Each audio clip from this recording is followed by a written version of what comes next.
Hello, everyone, and welcome back to Ethos Online. Again, this is a space where we can be, belong, and become the very best version of ourselves. So, we want to thank you again for joining us today.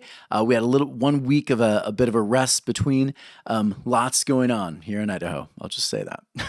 But we're so glad you're here, and we just want to welcome you into this study that we've continued to do over 2 years of delving into the book of Genesis. And again, we want to take the book seriously. I think a lot of times people will take these books of the Bible and they'll look for like the hallmark promises, and they'll look for these like cute little sayings that they can kind of twist into something interesting and applicable. However, I think when we do that, we oftentimes miss something even deeper that's just below the surface if we would just dig a little bit, scratch at it a little bit. So we have been scratching, digging into Genesis, and we ask the questions, the most important questions. We ask, who wrote it? Who was the audience, right? What was the time period? What was happening during that time era? What do the original words mean? All of these things. When you ask those questions, sometimes it leads to dead ends. Other times you unwrap really beautiful ideas. And so every week as we're scratching, we always find something interesting. There's always something kind of cool there, right? You'll find this little treasure and you just think, would not have seen that. And so, again, at the end of this, we're going to keep sharing and going bigger with it, working on the reach of this particular playlist. I'm excited to see where it goes. So again, reminder, Genesis, not a history book, written in response to Babylonian captivity, 587 BC. This is the reason they do not want to assimilate. They don't want to become Babylonians. And so, of course, they're going to put all of their oral traditions, their stories, all of those things, they put those together so that when they leave captivity and even during, they'll know this is what it means to be a Jew, right? We keep Judaism kosher. So that's the bigger point of what we're doing. We're understanding that so that when we move through this text, we too can celebrate and understand, yes, we understand the original intent, and now we can find applications that are so much deeper. So we are into chapter 26, 1 through 27. And I know it's an awkward place to kind of cut it there at 27. The reason, of course, there is one, is that we're going to end on some odd names. And if you are a Jewish rabbi, you know names can take a very long time. There's so many interesting things about names. But after the names, there's a shift.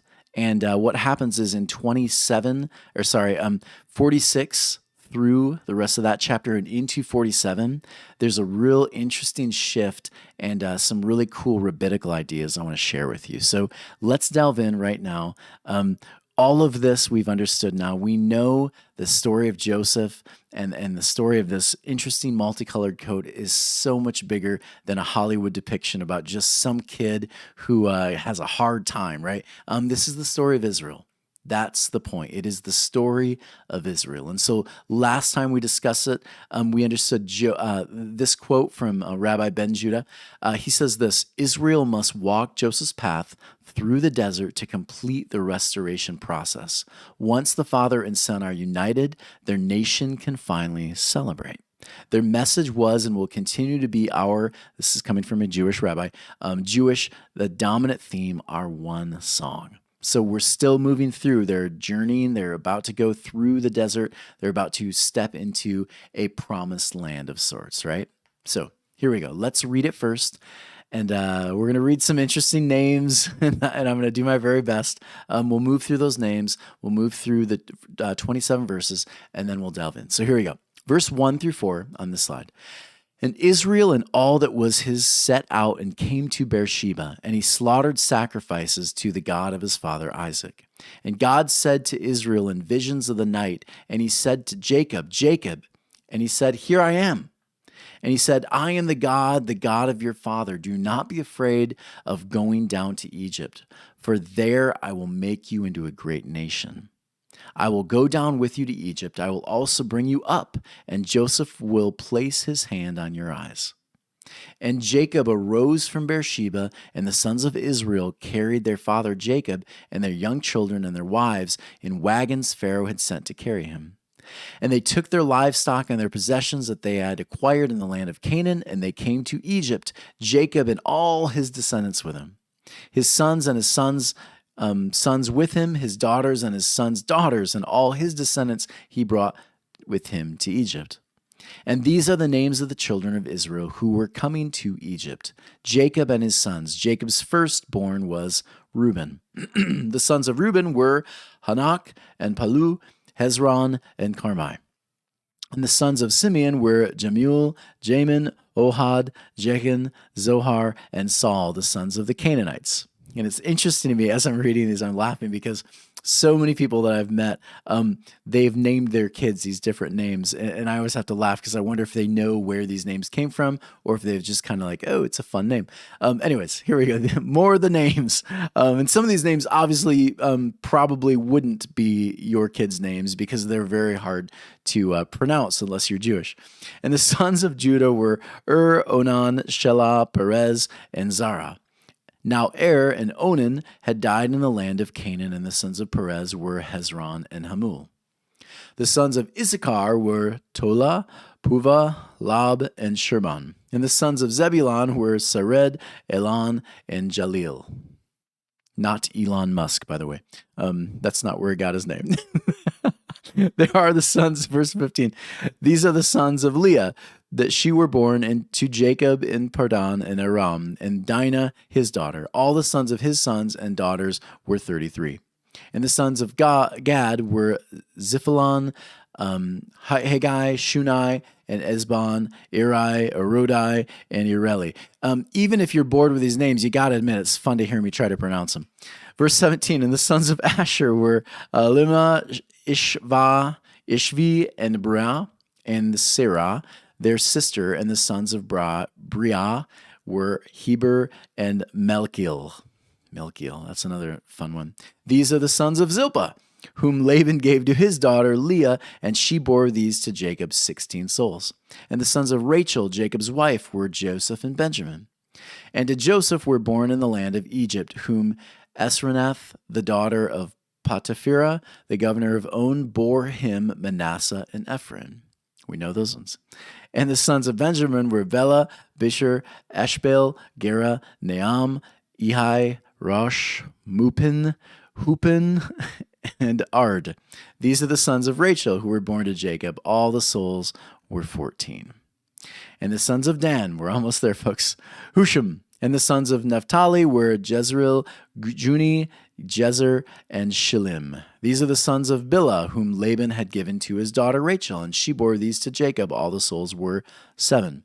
And the souls coming to Egypt were Jacob, those descending from him, excluding the wives of Jacob's sons. All the souls were 66. And Joseph's sons, who were born to him in Egypt, 2 souls, all the souls of the house of Jacob, to whom to Egypt were 70. Again, the word 70. Remember that number. So, lots of names, a lot to read through. And as I'm reading this, I think most pastors jump through these, right? Most speakers do not spend time in these verses and chapters because most people, there's just not much there. And that's why I like what we're doing. We're actually going to go through the book in its entirety, verse by verse, word by word. So with that said, notice this. There are some gems here, and I think you're going to be surprised by some of them. Here we go. Number 1, notice this. And Israel and all of them set out, but before they set out, notice this. He slaughtered sacrifices to the God of his father Isaac. And again, remember Isaac and Jacob, there's an interesting story there, right? There's a slaughter that takes place.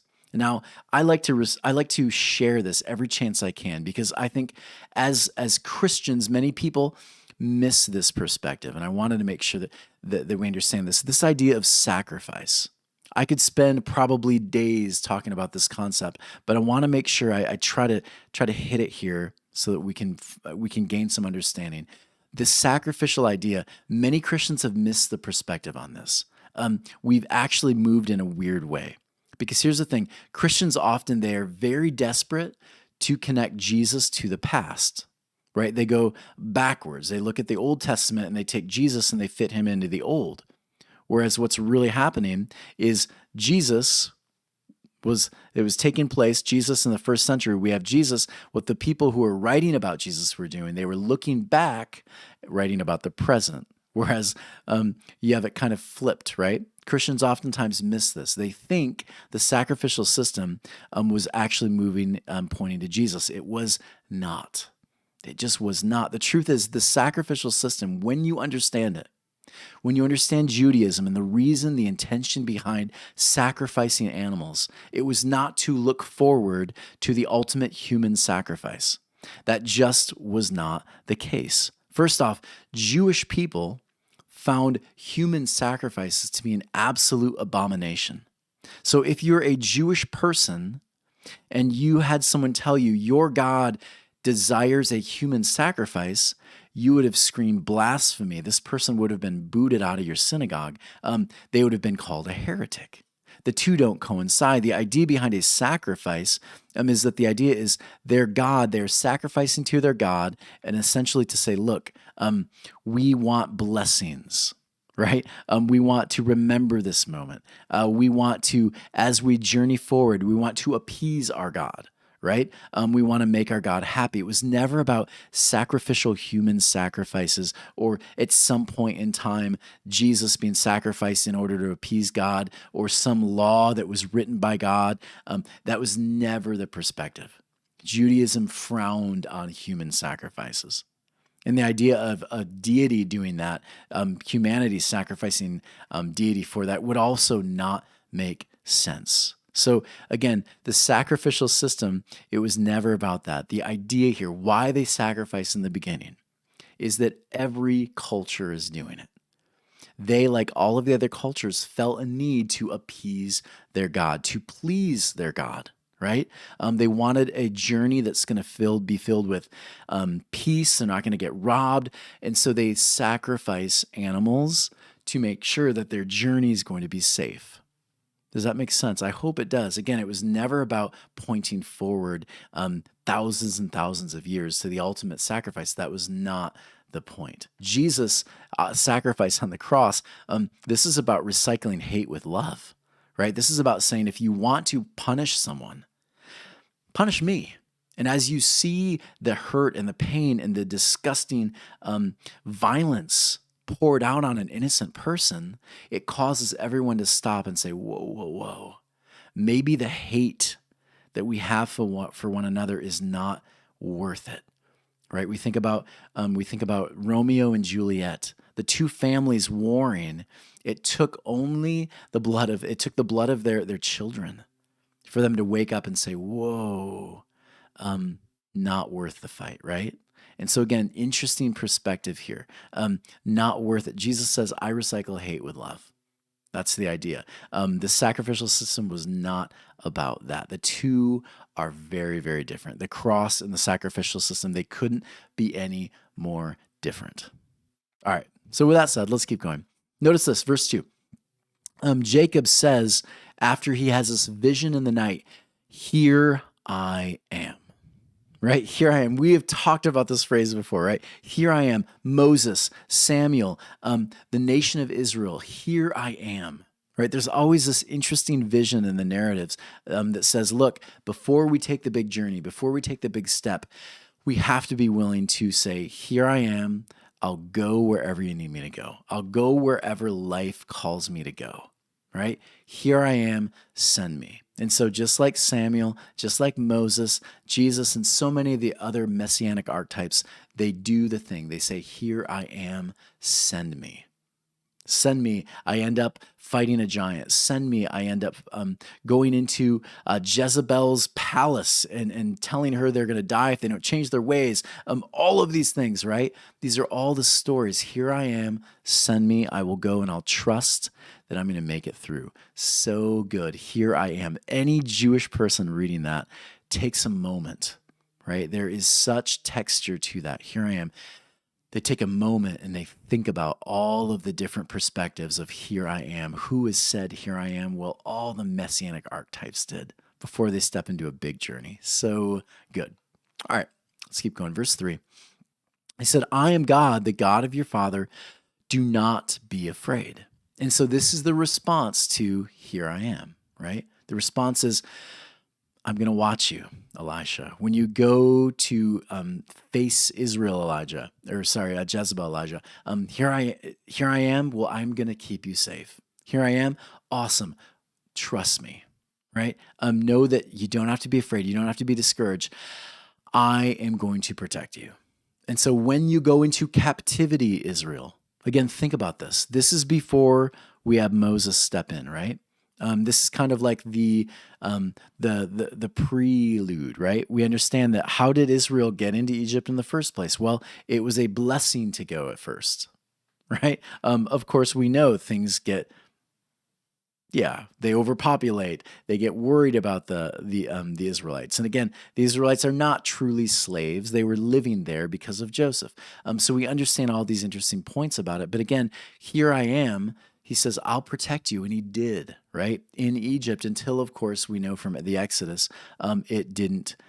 It got bad, right? So anyways, all that to say, God will give a voice of, I have you. It's okay.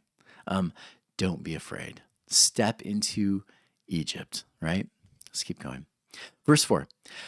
I will go down with you to Egypt and also bring you up, and Joseph will place his hand on your eyes. So keeping that in mind, most people immediately begin to, wait, I'll put my hand on your eyes so that you can see, right? This idea, I'll bring you up. Joseph will place his hand on your eyes.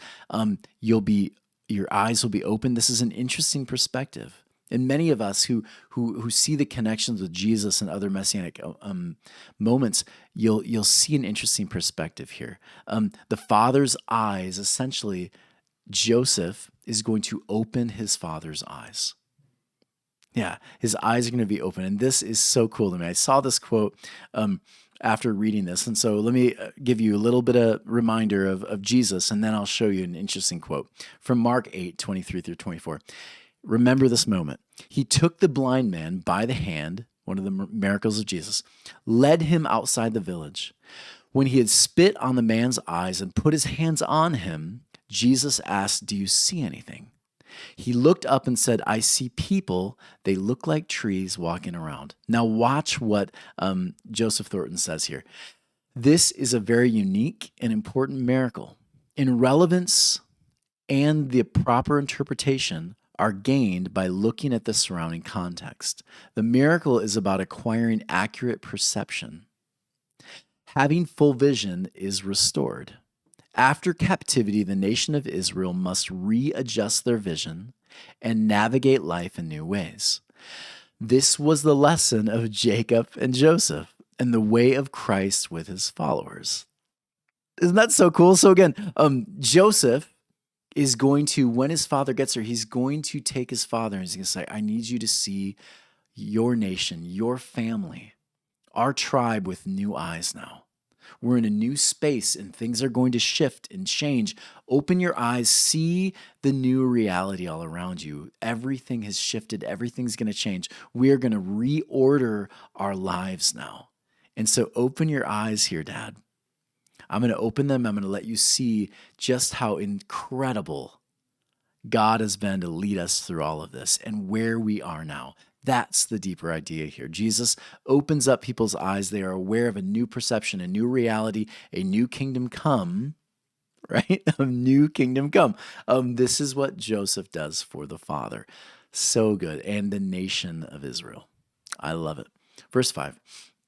And the sons of Israel carried their father, Jacob, and their young children and their wives in the wagons Pharaoh had sent to carry him. So again, imagine the picture. They are, and again, I think this picture is kind of telling, they're carrying everything they have on their backs, right? So when Israel leaves captivity, when they leave desperate times, when they leave famine, they carry not only the old, their children, their belongings, they carry their traditions and their values on their back. Right? They carry what it means to be Jewish. So you carry with you that everywhere you go. When my daughter someday decides to go to school and I have to say goodbye to her, right? A friend of mine just experienced this a couple months ago. He said it was one of the hardest things he ever did, having to say goodbye to his daughter. He said when he left the dorm room and he got in his car and he drove all the way back to Boise, Idaho, he said it was the most sad thing he'd ever experienced. But he also understood that she is now carrying the family on her back, different values, different traditions, different elements of what it meant to be a Sand. His last name is Sand. He understood that's what it means to be a Sand. You're carrying that, daughter, on your back, right? Oh, it's so beautiful. That whole idea is so beautiful. I hope my daughter carries what it means to be a Werfel wherever she goes when she leaves home. Verse 7, his sons and his sons with him, his daughter and his sons' daughters, and all his descendants he brought with him to Egypt. Notice this from Peter Enns. He says, the descendants of Jacob represent the generational wisdom and virtues of the past, similar to what we were just talking about. In order for Israel to flourish in a new land, these must be carried and cherished. Again, I love this idea that Enns brings up here. Not only do we carry them on our backs, we learn to cherish them, right? And I think for many of us, it does take time, though, doesn't it? Not all of us are going to quickly say, oh, Dad was right? Sometimes it takes years and years before you begin realizing there was wisdom there, right? I didn't gain that wisdom because, well, I was young. I thought I knew everything, right? I was a professional on raising children until I had them, right?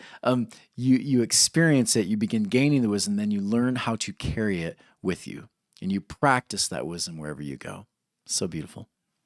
It keeps moving through when we get through this text, and then you'll notice here, verse 8, we get into some names now, right? And the first name, of course, Reuben. And so we're going to move through these names in an interesting way. But notice that the names all are going to have interesting meanings of their own, but they're going to have deeper implications. And so I'm going to share with you some of the ideas, but notice this quote. After receiving sight, the tribes are given new challenge and a new way of ordering the world again. So they're told you're going to go there, you're going to have new sight, and then this huge list of names is given. And so remember this. Every name that is given is going to be a characteristic that's going to help us understand how to order the world. And so ordering the world is a very common idea in Jewish literature, right? We understood this when we started Genesis, right? God takes all the chaos in the creation story, all the darkness, and he orders life. He creates stuff out of the space there. So he orders life. We understood the same thing with Adam and Eve in the beginning of Genesis, right? They took all of the new animals and the plants and all that, and they begin to order it, right? Put everything in order. And we understand Noah after the flood, right? He has to reorder life again. He has to shift and change. And so Noah, again, after leaving, does the same thing. But then so do the Israelites. When they leave famine, when they leave captivity, they have to readjust, right? And so for 40 years, they'll wander. 40 years, they'll reconfigure after Egypt. On their journey from Canaan to Egypt now, they're going to have to readjust, reshape. They're going to have to figure things out in a new way. They're going to order life. And so notice this quote, Israel is a nomadic, wandering tribe that with every exodus, every loss, every forced captivity, they must reimagine life. Israel masters the art of ordering and reordering life. Can you imagine if someone said that of you? This individual, they figure it out. They go through pain and brokenness, but I'm always impressed with their resilience. They'll say, look at this person has readjusted and reordered things so many times, and they always find a way to bring life out of it. Those are the people that you want to hear their stories. You want to know, how did you get to this place? How did you learn from this issue? How did you grow? These are the people you want to know. And so for Israel, we're going to see some interesting things here because like Peter Enns says here, each name is a deeper metaphor for the traits that Israel will have, good and bad, to navigate the new world. So I'm going to try to move through these names. I'm not going to hit every single one of them, but I'm going to just show you why the names are included. right? Why all the names? Why are we putting this person, this person, this person? Because for them, they understood if we're going to re-navigate the world, there are certain things we must remember. And so every name, and again, were these names real people or not? Not even the point, not even an interesting question, at least in my mind. The real interesting question is, what do the names mean? Right? What characteristics do we carry with us when we're about to form new life again? When you move from this place to this place, what characteristics are you going to want to bring along? What are you going, when you move to the new house, what stuff will you bring with you? What stuff will you throw out? And more interestingly, what is the house going to look like that you're moving into? Right? This is the question, and these are the answers to what it's going to look like. So notice some of these words here. Reuben, behold a son. Right? Behold, new life. The idea of always be aware, always be excited about the new life that's before you. Hanak, dedicated. There must be dedication. Distinguished, Pala. All of these elements, distinguished, dedicated. We must be the kind of people who stand out. Hezron, we are surrounded by a wall or a courtyard. This one is an interesting one for them. The idea of being a Hezron is when there are nations around you, and you don't have the same values, the same principles, you must, as a Jewish person, I would argue there's something interesting for us as well. You have to have a hedge, right? Good fences make good neighbors. It's an interesting idea, right? There has to be some shifting, some way of bordering so that we can still appreciate one another, be friendly, but also be able to hold on to the same values that we have. That was important to them. And so the Hezron is a really important one. Carmi, my vineyard, wherever we go, we're going to flourish, right? Simeon, the herd, right? We will have pastures and we'll have animals and we're going to flourish. So not only just agriculturally, but with our livestock. Day, time, Elohim, wherever we go, we're reminded, whether it's day or night, that God is present. The right hand of God, we are united. God will establish, will set up kingdoms if we learn to trust, right? That's what Jachin means. Zohor, the tawny, witnesses as wolves, color of port wine. There is richness, right? We want a kingdom of people who are rich with value, but also virtue, right? So again, just those names alone, you can see the perspective. And how do I know this? I took probably way longer than I should have just looking over these words and all the interesting rabbinical connection to them. Really interesting. Let's see how we do with this one. Good. Saul, desired. We are a nation that is desired. People will want to come to us. Joined to Levi. We are joined to one another. We're a people who literally, we are one. Right? At the end of the day, even if we disagree, we say to one another, we are brothers. Right? Yahweh has connected us, a Jew would say to one another. Even if we have differences, we are still brothers. The Gershon, the exile, to drive out. We drive out the things that hurt one another. We drive out the things that are bringing toxicity, brokenness. There is a great assembly. This one's an interesting one. There's a messianic element to it that I thought I'd show you, that many messianic Jews will bring up. Notice this. Remember the prodigal son. He left and he came back. The elder brother was upset about the younger brother's return. When you reassemble those who were exiled with those who were not, there will be some bitterness. This will happen through the Messiah. So notice this. Sometimes there might be bitterness, and there has to be some moment of people coming together, reconciling things. So that's what the word assembly there, Kohath, can also mean. Cool. Yeah, I love this. I'm just going to I'll quickly, don't give up on me. So interesting. Merahir, bitter. Sometimes there's bitterness, right? Sometimes there's brokenness, because the idea here with this word is there are scars that are left over. And that's a fantastic point. When you leave the thing and you enter into the new idea, the new life, there's going to be some things that you're still frustrated about from the past. And what do you do with the mere, right? What do you do with the bitterness? And the answer, of course, is we learn to assemble and reconcile. And I love that it's couched in between here. And we do what Judah here. We learn to praise. We use the hand that is the hand to know Elohim by using his hand. So again, we hold fast to the hand of Elohim, right? The hand of God, and we come together to reconcile. This is how we handle bitterness. Yeah, there have been like tons and tons of rabbinical interpretation just on the idea of having this word bitter couched in between praised and assembly, reconcile. So good. There's more. Let me give you a little bit more. We are awakened. We are strong. Notice this. Er and Onan are mentioned even though they died in the land of Canaan. Their names are not simply listed as a census document. They are teaching a prophecy about who the next, and this is actually a reference to Messianic archetype. They're not talking about Jesus. They're literally talking about the Moses individual, the Moses who is going to literally he's going to move their people out of Egypt, right? And so it must be strong. Messianic archetypes must be strong. Let me keep going. With Shelah, a petition. This idea, there wasn't a lot on it, but the idea for a Jewish person was simply when we come together, we find ways to petition one another in the middle of conflict. There's a breach, there's a rising, surrounded by the wall, Hamul, spread, to have compassion on. This idea, again, another interesting trait. When you are reorganizing your tribe, that we must live in compassion. We must learn to love one another, work with one another, even in the middle of strife.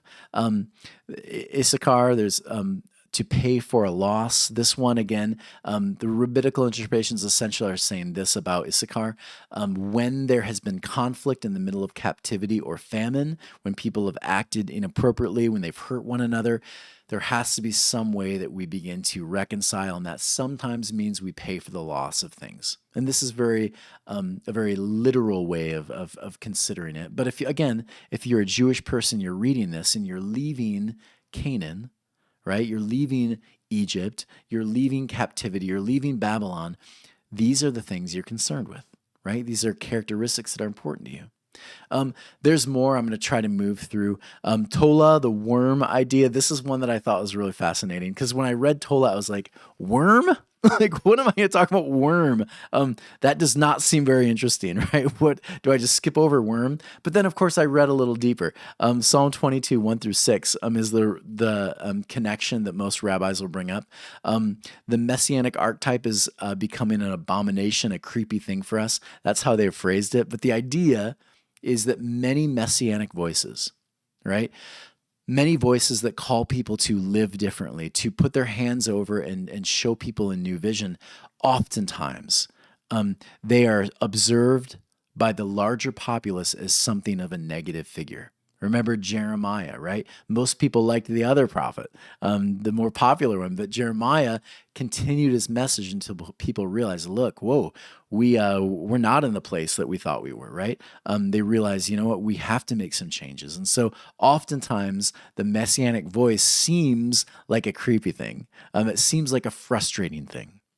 It seems like a thing that spoils life for us. But often those messianic voices crying out in the wilderness, they are the ones that we have to pay heed to. So again, if you are reordering life, we have to remember from our history to listen to those voices when they show up. They'll be the countercultural voices, right? They'll be saying, whoa, whoa, whoa, we need to hold off here for a second. We should be asking questions of this. Let's not jump immediately into a war, right?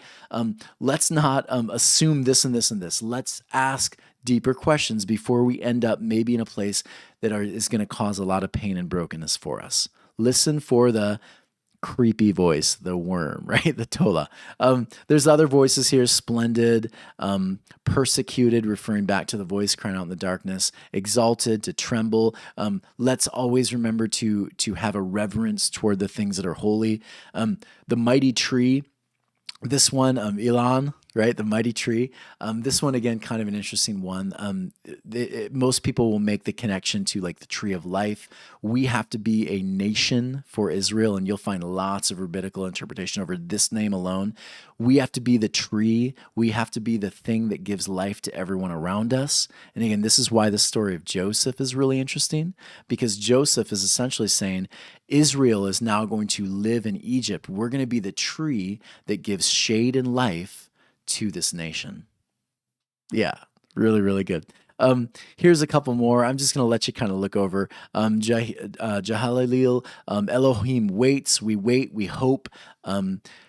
Dinah, judgment. Again, judgment was this idea of not just like someone looking down on you, judging you like a judge in a court, but one that frees you, right? That gives sentences that are going to bring life. So many things. I'm going to just keep moving through.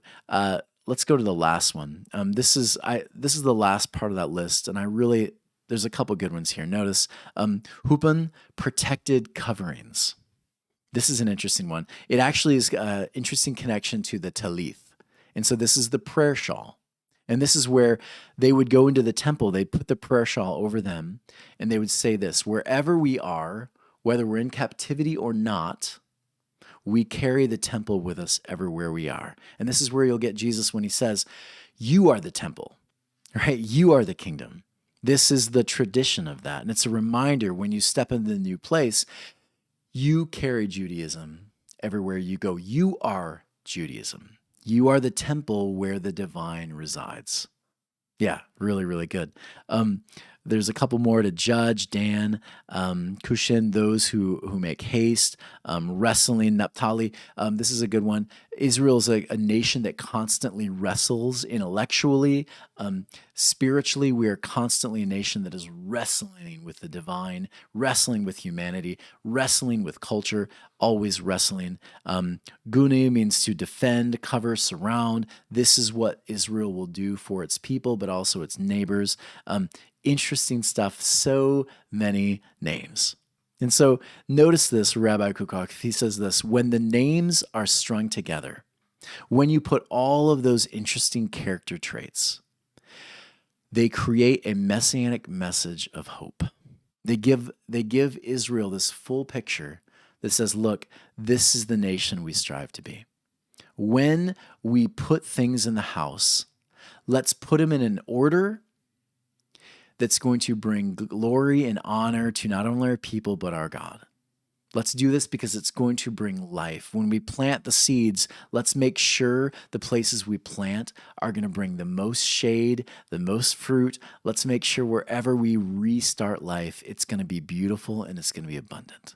That's the beautiful picture here. Israel is reordering life. Pretty cool, right? I thought that was a lot of fun. It took a lot of work to do this, I have to tell you, hours and hours with just the names alone, but worth it. Really, really interesting. So how do we take it home? I, of course, got really connected to this idea of ordering life again, especially after trauma. Right? How do we reorder life? So here's just a couple ideas that I started to kind of move through for myself that have worked for me. I've actually moved quite a few times. I've stepped into different roles. I was a pastor for a while. Then we started a new kind of church. We've done so many things. I went back to teaching so many different things in my life where I've had to reorder. And I started thinking, what has made the difference for me? So here's a couple for me. Stay connected to your support system. This is a big one. Stay in touch with the people you trust and try to see people in person, rather than relying on email or telephone. Whenever I've stepped into the new thing, having those relationships with people you really trust and love is super important. Those personal interactions, the affection, the reassurance, not only does it lower your stress hormones, it actually gives you new opportunities, new perspectives. Stay connected to your support system. Please, please, please, if you're stepping into the new thing. Number 2, seek out positivity. Surround yourself. This is so important. Surround yourself with positive influences. Try to stay in the moment without dwelling on what you should have gone, what you've been through. And when I left this larger congregation, this big church, and started Ethos, I was surrounded by so many positive people. So many people that the conversations were life-giving. We were just in this phase, Lance, Leo, Jose, Amy, so many of us, and we were asking questions like, hey, what if we tried this? What if we did this instead of this? It was so much fun. It was so positive. We just asked big questions and we were willing to just try it. And we lifted each other up. Every time something failed, we thought, what did we learn? right? Let's try it differently this time. Those kind of people, when you can connect with positive people in your life, when you're going through the new move, when you're going into the new thing, staying connected to positivity everywhere you go. Again, whether it's watching a funny film for a night, reading positive books, or staying with positive people, that's what we do, right? Number 4, I love this idea. I've said this over and over again: clean out space. I do something that it seems so silly, but it works.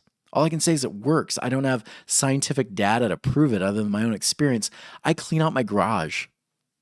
It's so weird. I'll step into a new job or a new position, and my neighbors or whoever they'll see me clean out the garage. And anyone that really knows me knows when I start cleaning out my garage, it means something shifted, something new has happened, and I'm clearing space. And I do this physically because it actually opens me up and reminds me, not only am I doing a physical thing where I'm clearing out space, I'm clearing out the chaos, the stress, the frustration. And when I do that physically, I begin to think about my own mental state of clearing other things out too. And when I do it, then I can do what happens in the creation story. Then I can do what Moses does. Then I can do what Noah does after the flood. Then we do that. We do the thing where we fill the space. We fill the space with good things that bring life, bring peace, bring restoration. We fill the new house with the good furniture and some of the old things that really work still. We fill the space with the good things, right? So good. Everyone, I hope you enjoyed this. This was a lot of fun. I hope it was worth the 2 weeks wait. Donations, I want you to consider this. Please go to ethos-church.org/donate. Again, tax-deductible donations are so helpful. I know we're getting toward the end of the year. Many of you are wondering, where do I put my donations? I want to put tax-deductible donations on. Send it there. We work so hard to try to make content every week that's worthwhile, that we think is good. I hope you think that too. So please consider going here, especially toward the end of the year. And as always, hit that subscribe button, share this with people. Let's build this. I would love for this playlist to get a lot of connection and a lot of viewership. I've been looking over some of the past ones, and I've noticed there are people now who are beginning to pick these up, and they're saying, there's a lot of them on this book, right? So they're beginning to view it. I've gotten emails from people I've never met yet. And so I expect when they get to this point, they're going to say hi, and I'll be able to connect with you. But super fun to share this and see people beginning to view it. Everyone, I love you. Can't wait to talk to you next week as we move into the end of this chapter and chapter 47. Talk to you next week.